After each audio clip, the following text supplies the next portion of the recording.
Alright, brokies, what are the top budget Yu-Gi-Oh decks regardless of where they came from? Yesterday, Big Dog, I talked about where you could get your fix for budget Yu-Gi-Oh decks infinite forbidden style. This time around, I'm gonna be giving you your budget fix on everything budget. I'm gonna be helping your broke ass, and my broke ass too, on what would be the strongest budget decks post infinite forbidden overall. Let's go ahead and jump on in.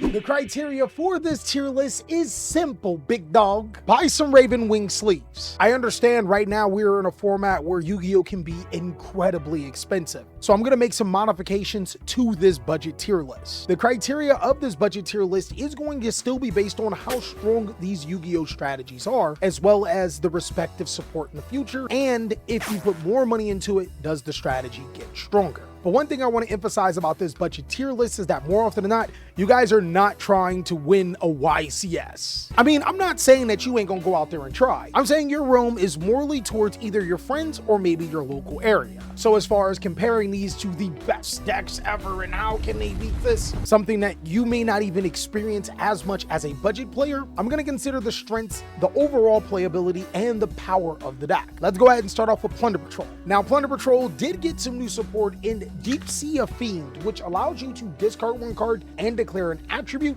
It summons itself to your opponent's side of the field and becomes that attribute. And it also can summon an additional level 4 monster. I think this card is crazy, Big Dog. I can't wait till we start declaring win for the win, Plunder Patrol. Right? I'm gonna put Plunder Patrol into takes a really good pilot. I think Dipsy Fiend is actually a great card for the strategy, but it doesn't fix a lot of Plunder Patrol's problems. Plunder Patrol's going second capabilities are middling at best from time to time, and in modern Yu-Gi-Oh there are a lot of times decks can just simply overpower it. Still a really good deck, and with the right pilot can make some waves. Get it? And speaking of birds at sea, you really can't go wrong with Fluent Arese. I'm gonna put this deck into solid choice. Ironically, this is a budget Yu-Gi-Oh strategy that technically got power crap. Even with the banning of powerful cards like Better on the Floor and Borload Savage Dragon, there are just a lot of ways to be able to play over what Fluent Arese does, until it Harpy's Feather Storms you. But sometimes getting into that Harpy's Feather Storm is the problem. I think looking towards the future, if you were a Fluent Arese player, I would probably start looking for other decks. This strategy is 3 years old now, and I really wouldn't be confident on this deck getting direct support anytime soon. It's been seeing middling success, but still is regarded as one of the powerful budget decks. Kind of like Dynamorphy, another strategy that has been seeing middling success. But unlike Fluent Arese, this deck has a ceiling of about $60, and that feels like max rarity. I think for that reason, Dynamorphy is also another good, solid choice. The deck reminds you of that Honda you used to drive back in the day. Yes, she gotta fix it often, but it is too reliable to give up. God, I miss that Honda. It wasn't even mine. Next is Sword Soul, another deck that is about 3 years old and has not received any type of support. Like seriously, any type of support. I can't even really think about the last time there was a worm monster to even come out that was significant. Because of this, I think Sword Soul is a borderline strategy. In my opinion, Sword Soul is a terrible hand trap deck when you compare it to other strategies that can play a ton of hand traps. Most decks these days have 1-card combos. Sword Soul at best has 2. But I think Sword Soul is an incredible going second board breaking deck, using cards like Boxia and your Tingy monsters to be able to dismantle your opponent's board and establish itself from there. I mean, you gotta do something when your parents ban, Big Dog. Sharks. Somebody did say I don't be talking about sharks enough. Boy, I'm telling you, when Rage of the Abyss come out, we on there. If I had to take a bite at where I would put sharks at, I think it takes a really good pilot. Water right now is down bad. We are still currently into fire support, and now I guess fiend support. But once Rise of the Abyss comes out, Sharks will probably change its complexion and be a way stronger Yu-Gi-Oh deck. Right now though, Double Totally Awesome is still pretty strong, and with the correct pilot, could be a viable option. Ah yes, Black Wings, another deck that we were supposed to talk about last week. You guys want me to mention Black Wings. Are you sure? Are you sure? Are you sure? Are you sure? Are you sure? Are you sure? As a fellow Blackwing enjoyer myself, I just had some chicken today. I'm still gonna put Blackwings into takes a good pilot. Blackwing is going through something that some of these other strategies are going through as well. Severe power creep. Its best combos are 2-card combos. It isn't really great with hand traps because of those 2-card combos. But if you have a dedicated pilot with the strategy, Blackwing can do things. That triple Blackwing Assault Dragon?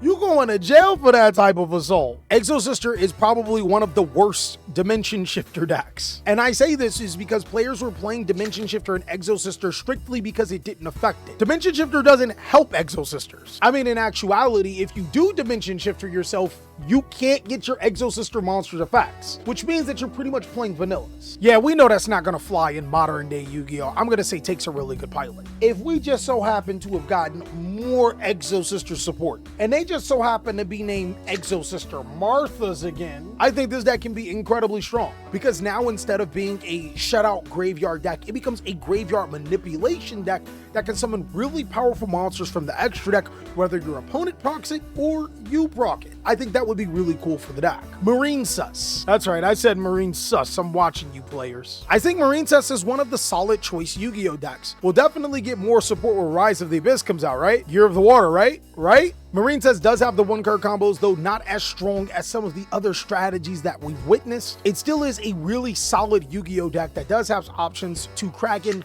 and Totally Awesome, like how Sharks does, except a little bit easier to play. You guys wanted me to talk about heroes. You already know where I'm gonna put heroes, my boy. I think heroes are best served into a board breaking strategy. You set up your board, make Dark Law Plasma. If that don't go well and you go in second, well, you clap up the situation. It really helps that the entire hero deck is under $100. I'm gonna put it in top budget, easily one of the best budget decks that you can still go for. Bonus points if you've actually watched the anime or you respect the GX manga. Now, Shining Sarcophagus is technically a first series strategy. Them Lil Man Yugi cards, all of them. I told you guys in my rogue tier list, I think that this is a deck that only gets stronger, and it is true. Apparently, there's more support coming out for this deck. Shining Sarcophagus is not only a really good going second deck, because of Red Eye's Dark Dragoon being reprinted, it can go first and summon it without branded fusion. I ain't telling y'all the lines, I'm just letting you know the line exists. This is borderline to me. I think the deck is decently strong,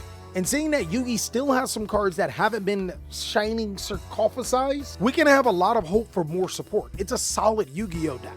Now, in honor of my boy Neshi, we're gonna talk about Crystal Beast. There wasn't even many Crystal Beast players that could touch this man's coattails. He was a winner with this deck. Unfortunately, the competitive viability of Crystal Beast kind of goes out the window with him retiring. Infinite ban on cash, clearly. I think the biggest problem with Crystal Beast has been Konami has refused to give it support that actually goes in the correct direction. If you think about all of the strategies that have received broken support to make the deck uber good, Crystal Beast has received maybe a fraction of that type of power. I think players would be incredibly excited to see a genuine Rainbow Dragon deck. And we know that Konami has the tools to make it happen. But the question is, when are they going to make it happen? Pearly is one of the best decks in the format, easily one of the best budget decks, just simply. If you guys wanted to play Pearly right now, would be the perfect time to be able to pick up one of the most competitive and dangerous decks. Same thing with Tempest Dragon. Out of this entire tier list, Tempest Dragon is the strongest deck in the entire thing. And this information is for someone that's picking up Yu-Gi-Oh! On a budget with the mind of being an ultra competitive player. Right now, out of this entire tier list and any strategy that we are going to mention, if you want to be that guy, Tempest is probably your best bet. The deck also did just get some unfair support in Infinite Forbidden. It's really good, and I talked about it in yesterday's video. Somebody asked me to talk about Fire King Tri-Brigade. I was 100% convinced that since we got the OTS pack Fire King Island and Fire King Arvata, that we were getting Yoconics in Infinite Forbidden. Boy, was I wrong. I think even with Yoconics, the deck still has its problems. But I don't think that this deck is bad as Infinite ban on cash. I'm gonna put it in takes a really good pilot. And if you are watching this and are planning on building Snake Eyes Fire King, of course it would be one of the best decks on this tier list, but it wouldn't be budget now, would it? But even so, post Infinite Forbidden, there are just better Snake Eyes strategies than to play Snake Eyes Fire King right now. I think when Yoconics comes out, that may change though. Outlich did get some secret secret support. Top Hair allows you to be able to destroy spell and trap cards when trap cards are being summoned as monsters, which is Outlich. It also can help you search Outlich cards. Bro, what are we doing here? This one's really tough. All the floodgates are limited, but you still got a ton of floodgates you can play. I think Top Hat Hair may make Outlich borderline, and this is a bold take. Outlich the Golden Lord himself is actually a crazy good Yu-Gi-Oh card. Hypothetically, if you were playing it in Snake Eyes, you'd have a way to be able to get rid of cards with a blaster-like effect and summon an extender body, but just saying. But as a deck, there's some versatility with this strategy. Floodgates, playing it with Whitewoods, using Top Hat. I think that there may be some potential here that we may have to look into. Earth Machine, baby! All right, the reason why we're talking about Earth Machine is because somebody asked me about ancient gears, and I thought it would be best to just encompass them all together. The best thing that Earth Machine has going for it is probably skill drain. I mean, Machina Ruin Force is pretty good, but skill drain probably takes the cake. I think that this strategy is going to need a few more extra deck cards to propel it. I think that Earth Machine and unfortunately Ancient Gear are a little bit outdated for current Yu-Gi-Oh, but it's still a pretty fun deck to play. Dark World, bro, let's just ignore that players are starting to play DD Crow, Jolan Logbird, and Bestials in regular Yu-Gi-Oh, right? Let's look at Dark World. Your friends will unfriend you. Local shop may hate you. You probably get banned. But even more importantly, odds of you winning games consistently, infinite ban on cash clear. It's not that I don't think that a Dark World deck could top. It's not that I don't think that Dark World is powerful. What I'm looking out for you right now is longevity. To consistently do amazing things with Dark Worlds, either you are a god or you're waking up from your dream. And I don't see no three-headed Cerberus that I want to ride, and the world is not ending, so clearly you are not a god. Platinum Link may be the second strongest deck that you can invest into. I like to say that these strategies aren't in order, but if I'm going to order top budget, it would probably go like this in this particular order. Plant Link will continue to get support because plants keep getting support, and the strategy itself has a very strong player base that you can get tips from. I think before we even consider the competitive viability, which is good, those two alone give this strategy a solid base. Now, we weren't able to talk about Mimigools on the Rogue tier list, but we're going to talk about it in budget because it is a budget strategy. Mimigools remind me of Shadows meets Ghost Tricks. That normally doesn't sound good. Shadows have not been competitively viable in like 5 years. In Ghost Tricks, I'm not going to say anything else. The Ghost Trick community will kill me. Despite all of that, I think Mimighoul is borderline. A third strategy that this deck reminds me of is Prediction Princess, because it can use cards like Howling Weasel and Guard Dog to be able to lock your opponent out, as well as take advantage of Soul in Luna that just got reprinted in Rarity 2. Mimighoul may be one of those gimmicky strategies that can win games simply because we don't know the results, because it never existed in the OCG, and can take a lot of players off guard because Yu-Gi-Oh players simply do not read. We also know that Mimighoul will be getting more support in Rise of the Abyss, so hopefully it can build on top of this okay foundation and not be ashen. Now, Madolche, as far as a budget deck that you can take with your friends and locals, I think it's solid. Bro, seriously, if you fix those problems that I've been talking to you about, consistency, going second, this deck could be incredible. Madolche has all of the tools that it can be to be an amazing Yu-Gi-Oh deck. I think it's just not solved yet, and that's why I'm going to give it the benefit of the doubt and put it into solid choice. Light and Darkness Dragon. Yeah. Apparently, when the government was getting out cash, you didn't get none. So clearly, there's an infinite ban. Yeah, right now, this isn't even a real deck. This is just a collaboration of cards that say Light and Darkness. Gimmick Puppet.